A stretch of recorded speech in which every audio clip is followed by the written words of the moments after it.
Alright, today's topic is solving quadratic equations by completing the square.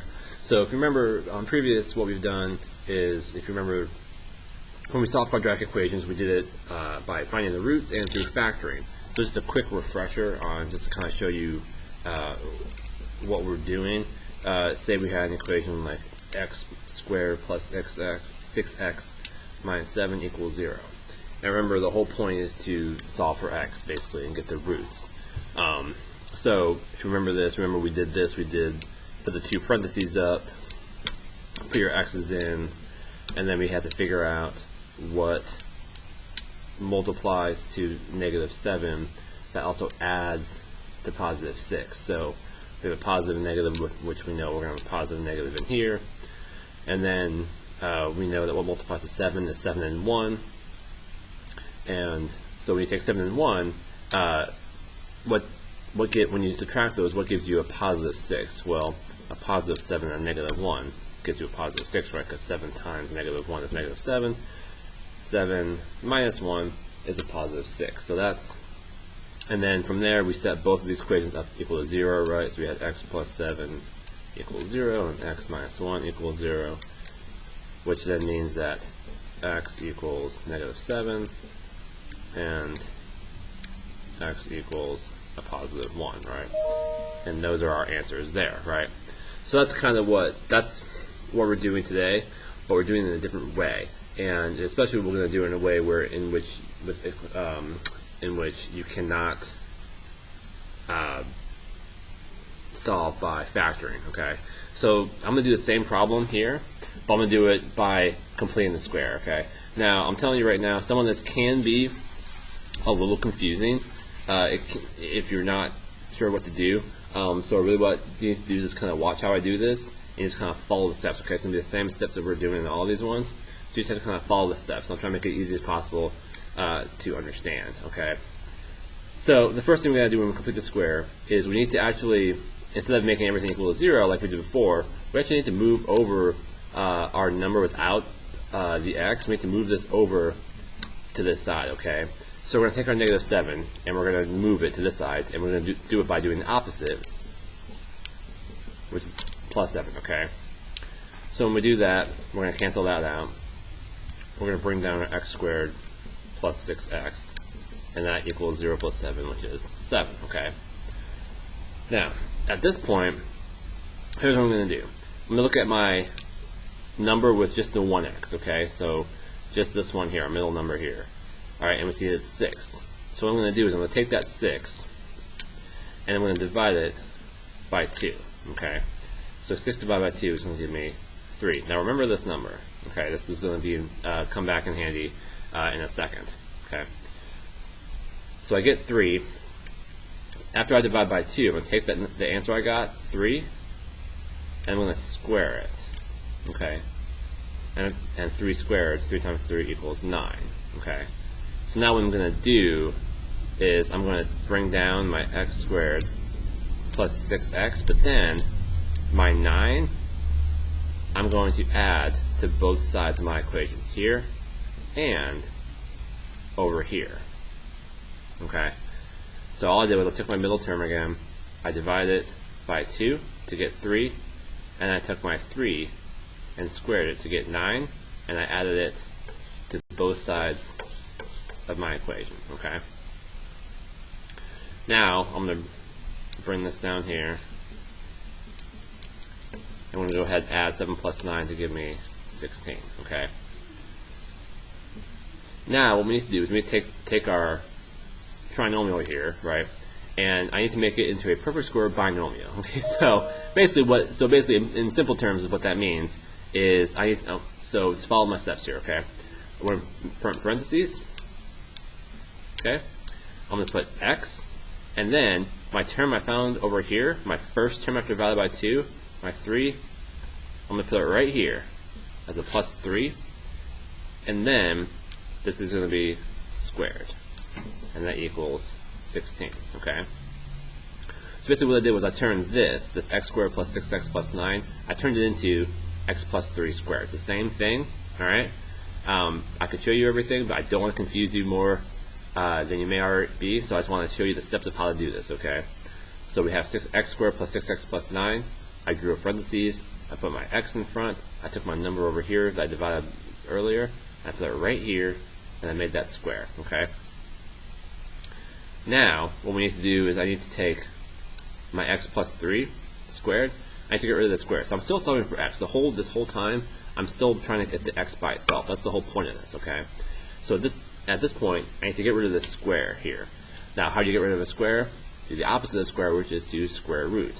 So I take both sides and I square root both sides of my equation, okay?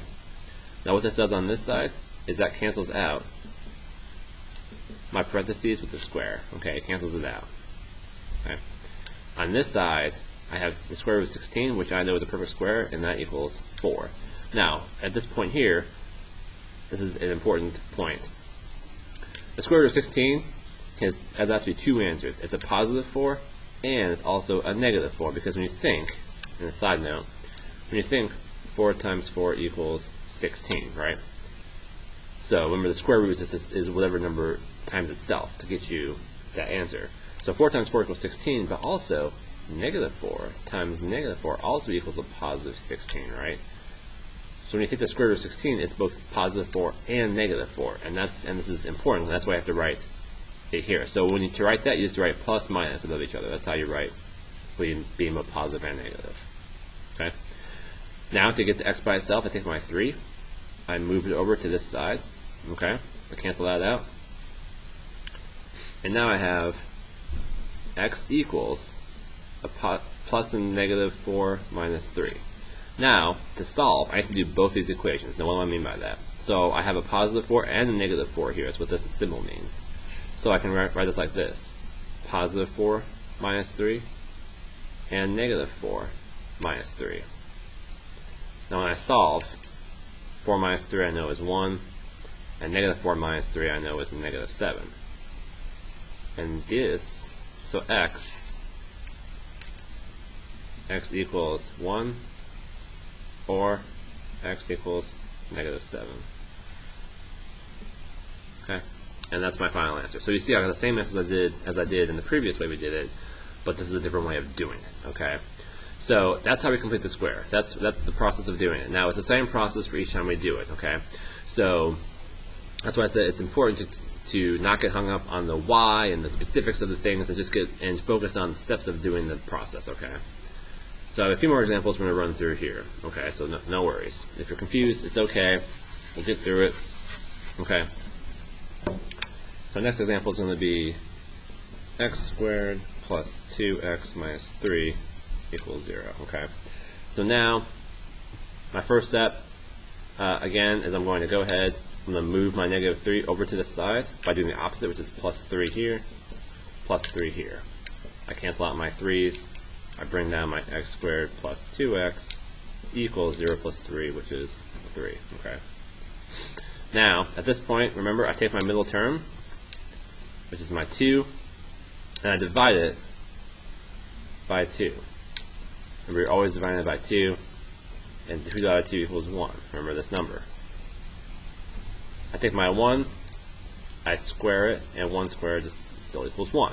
So my 1 here I'm going to take, and I'm going to add it to both sides of my equation. Okay, so this 1 goes both here and here. It gets added to both sides, okay? Now, I'm going to go ahead, and instead of, I'm going to move on, I need parentheses, right? I take my x here, and look at my term over here in my box. It's a 1, so I'm putting plus 1 here, and a square on top, and then I'm going to add 3 plus 1 to get 4. Okay? From here, I have to get rid of my square, so I do the opposite by square root, both sides of my equation. That cancels out my square in parentheses, and the square root of 4 is, remember, a positive and a negative 2. Remember, getting the habit of doing this, plus minus, okay? And then to solve, I take my 1, I subtract it to both sides to cancel that, and x equals positive negative 2 minus 1. Now I can go ahead and do this. I have 2 minus 1, and negative 2 minus 1. 2 minus 1 is 1. Negative 2 minus 1 is a negative 3.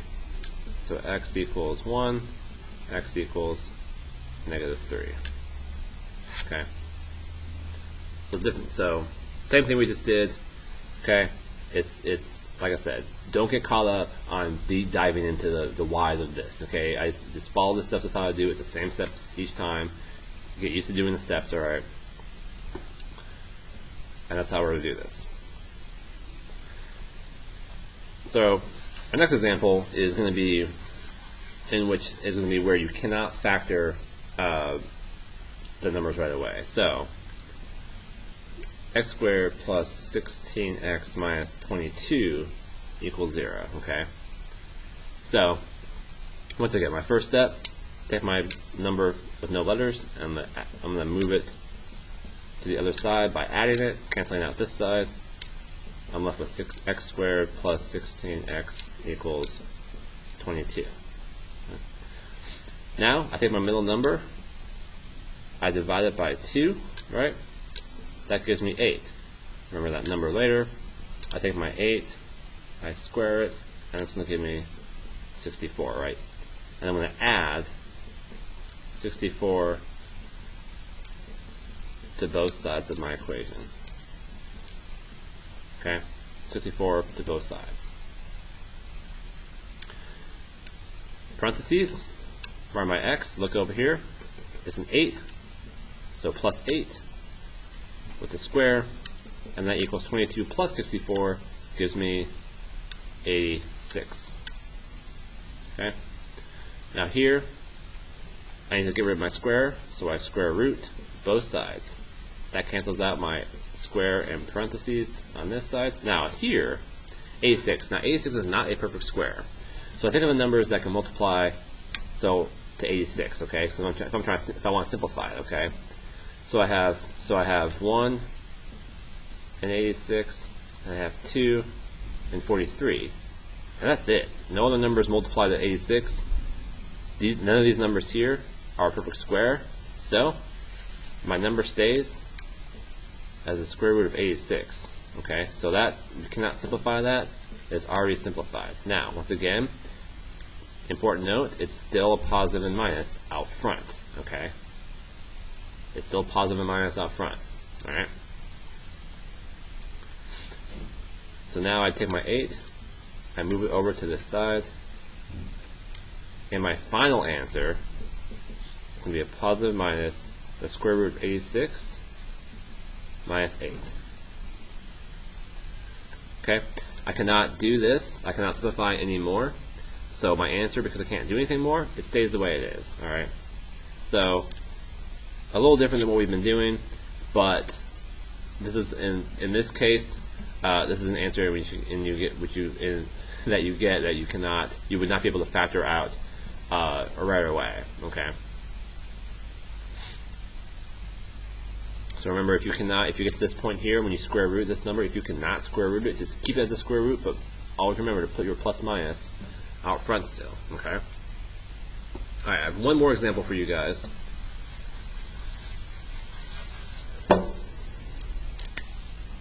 We have 7x squared minus 14x minus 56 equals 0. Now in this case, what happens when our first, what we call a leading coefficient, all right, our number in front of the x squared, what happens if it's actually a number and it's not 1? Or what happens is if this x squared is not by itself? Well, the first thing we have to do is make it by itself. Okay, we cannot have a number in front here. Okay, so what we can do is we need to divide all three things, okay, by 7 to get this by itself. All right, so we divide all three numbers by 7. Lucky for us, they can all be divided by 7. So 7 divided by 7 cancels out to give me x squared. Negative 14 divided by 7 gives me a negative 2x. And negative 56 divided by 7 gives me a negative 8. Okay. So now my x squared is by itself. I can go ahead and start the rest of the problem. So I'm going to take my 8.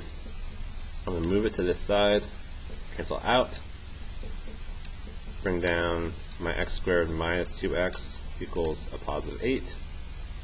I take my middle term, which is a negative 2. Keep that, the minus in front, keep that serves as a negative. Keep that with the 2, okay? So negative 2 divided by 2 gives me a negative 1. That's important. Keep that negative 1 in mind. And my negative 1 I square it, and that gives me a positive 1. So once again, I come down here, and I add a 1 to each side. Now, I get at this point, I have parentheses, I took x, now look over here in my box, it's a negative 1. So that negative 1 goes here, and it's been positive, in this case it's a negative. That's why here, when you do negative 2 divided by 2, it gives you a negative number. That stays, that negative stays with the 1. But the squared, a plus 1, is 9. Now, I have to get rid of my square, so I do the opposite, and I square a root, both sides. That cancels out here. The square root of 9 is a plus, and minus 3.